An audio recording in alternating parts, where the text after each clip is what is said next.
बीती रात ईरान के कई इलाके अमेरिकी एयर स्ट्राइक से दहल गए।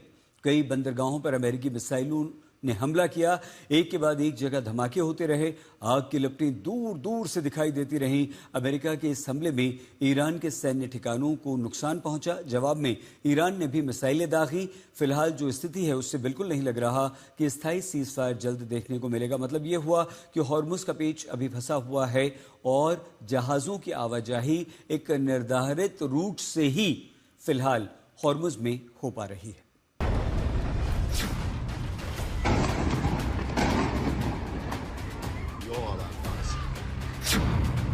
टूट गया सीज फायर, शुरू हुआ घमासान।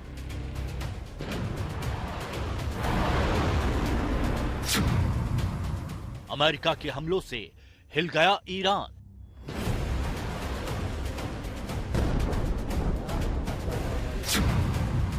ईरान का पलटवार, बहरीन कुवैत में विनाशकारी प्रहार। बंदर अब्बास का शाहिद हक्कानी पोर्ट आग की लपटों में घिरा हुआ है। एक के बाद एक धमाके हो रहे हैं। बंदरगाह के पूर्वी और पश्चिमी इलाके में 10 से 12 धमाकों की गूंज सुनाई दी। काले धुएं का गुबार कई किलोमीटर दूर से देखा जा सकता है। ये विनाशकारी तस्वीरें अमेरिका की तरफ से कल रात की गई ताबड़तोड़ एयर स्ट्राइक की हैं। सेंटकॉम यानी अमेरिकी सेंट्रल कमांड के मुताबिक 80 से ज्यादा सैन्य ठिकानों को सटीक हथियारों से निशाना बनाया गया।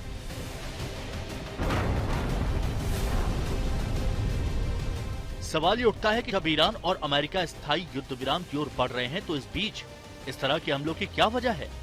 दरअसल अमेरिका का आरोप है कि यह कार्रवाई मजबूरी में करनी पड़ी और इसके लिए ईरान ही जिम्मेदार है, क्योंकि उसने हॉर्मुज में एक के बाद एक जहाज पर हमला किया और माहौल खराब किया। अमेरिकी हमलों में 80 से ज्यादा सैन्य ठिकानों को निशाना बनाया गया। ये हमले बंदर अब्बास, केशम द्वीप और खार्क के इलाकों में किए गए। इन हमलों में ईरान की air defence system, command and control centre, anti ship missile system और नौसेना की 60 से ज्यादा स्पीड बोट्स तबाह हो गई। अप्रैल में हुए सीज फायर के बाद से ये सबसे बड़ा हमला माना जा रहा है। इस बीच ईरान के बुशहर में भी कई धमाकों की गूंज सुनाई थी। एटमी ठिकानों की वजह से ये इलाका बहुत सेंसिटिव माना जाता है।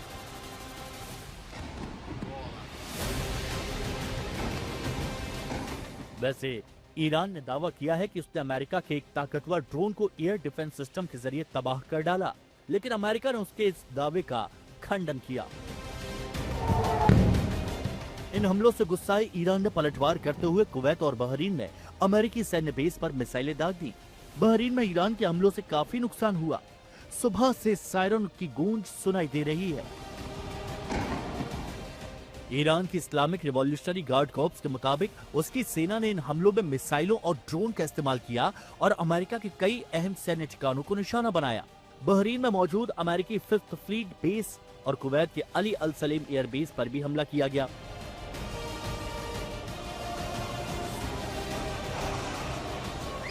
इससे पहले अटकलें लगाई जा रही थी। खामनेई की अंतिम यात्रा के दौरान दोनों देश की ओर से कोई हमला नहीं होगा, लेकिन बमों की बरसात लगातार जारी है।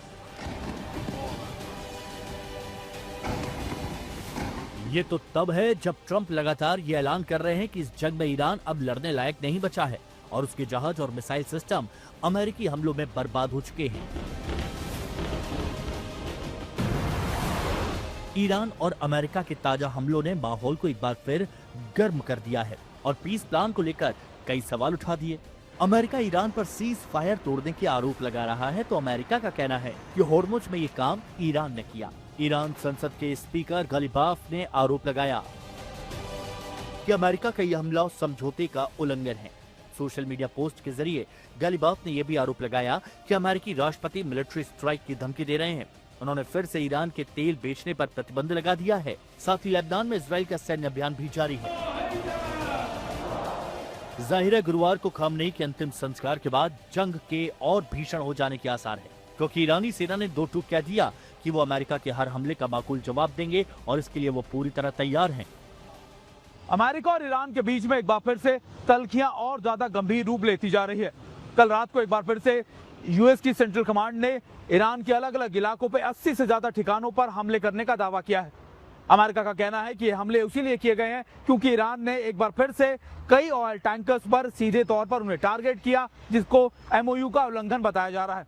अमेरिका का मानना है कि अगर ईरान का रवैया ऐसे ही रहा तो फिर निश्चित तौर पर बातचीत नहीं हो सकती और इसके बाद निर्णायक मोड या फिर और ज्यादा ये चीजें गंभीर रूप ले सकती हैं। हालांकि अमेरिका ने यह भी दावा किया कि उसने इन टारगेट्स को अचीव करने के बाद इन सभी अटैक्स को रोक दिया है, लेकिन मौजूदा हालात दिखाते हैं कि अमेरिका और ईरान के बीच में अभी भी सहमति नहीं बन पा रही है। तेहरान से सुमित चौधरी के साथ आज तक ब्यूरो।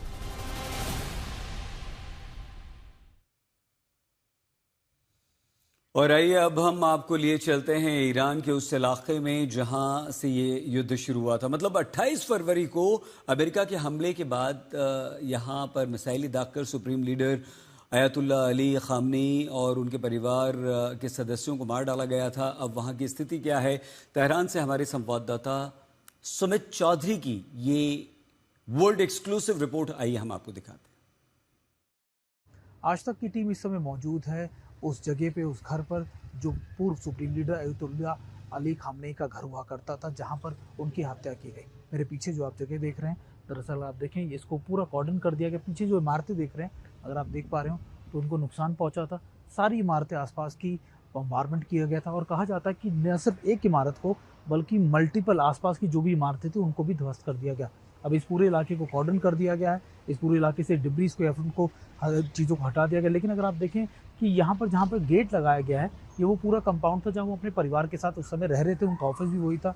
और अभी यहाँ पर लोग उनसे उनकी दुआओं के लिए उनको याद करते हुए, अगर आप देखें बच्चे भी आपको नज़र आएंगे, महिलाएं भी याद हैं, रो रहे हैं आप अपने सुप्रीम लीडर को याद करते हुए। और इस समय के ताज़ा हालात कुछ ऐसे हैं कि लोग गमज़दा हैं, बहुत ज़्यादा परेशान है। सुप्रीम लीडर का जो आपका फ्यूनरल है वो अब यहाँ से निकल चुका है, तेहरान से वो कुंभ है। और इसी बीच मैं आज तक की टीम आपको सबसे पहले उस लोकेशन पर लेकर आई है जहाँ पर उनकी हत्या या उनको मारा गया था। यही है सुप्रीम लीडर अयतुल्ला अली ख़ामनेई का वो घर जहां पर 28 फरवरी को उन पर अटैक किए गए थे अमेरिका और इजराइल द्वारा जॉइंट ऑपरेशंस में। और ये पूरे कंपाउंड अगर आप मेरे पीछे देख रहे हो, हालांकि देखिए किसी भी मीडिया समूह को आज तक यहाँ आने की इजाज़त नहीं थी। आज तक इकलौती ऐसी भारतीय मीडिया है जो इस समय मौजूद है और आपको दिखा रही है कि आखिर यहाँ की ताज़ा तस्वीरें कैसी हैं, ये कंपाउंड कैसा है, ये जगह कैसी थी, कहाँ पर वो थे उस समय जब उनके ऊपर ये अटैक किए गए और मल्टीपल एयर स्ट्राइक्स की गई। ऐसा नहीं था, मैं बार बार कह रहा हूँ कि एक एयर स्ट्राइक्स की गई हो, लगातार वहां पर कई स्ट्राइक्स की गई और आसपास के कंपाउंड की जो बिल्डिंगें थी उनको भी ध्वस्त कर दिया गया। अब यहाँ सवाल ये भी है कि आखिर अमेरिका को सीज़फायर के दौरान ताबड़तोड़ हमले की जरूरत क्यों पड़ी। हम आपको यहाँ दिखाते हैं। देखिए, हॉर्मुज़ में ईरान ने जहाज़ों पर हमले किए थे, 3 जहाज़ों पर हमले किए थे, कतर का भी उसमें जहाज़ शामिल था। 3 कमर्शियल जहाज़ों को यहाँ ईरान ने निशाना बनाया था, जिसमें मार्शल द्वीप के झंडे वाला MTAI वैकायत कमर्शियल जहाज था जिसपे तेल था, सऊदी अरब के झंडे वाला MT वेदियान था और लाइबेरिया के झंडे लगा वाला MT साइप्रस प्रॉस्पेरिटी ये जहाज था। तो ये 3 वो जहाज थे जिनको निशाना बनाया था। और उसके बाद फिर ये तो सीज़फायर का उल्लंघन था सीधे सीधे ईरान ने, क्योंकि इन पर हमला किया था और ये आशंका व्यक्त की जा रही थी कि अब अमेरिका हमला करेगा और हुआ भी वही। अमेरिका ने 80 से ज़्यादा हमले कल रात ईरान पर कर दिए।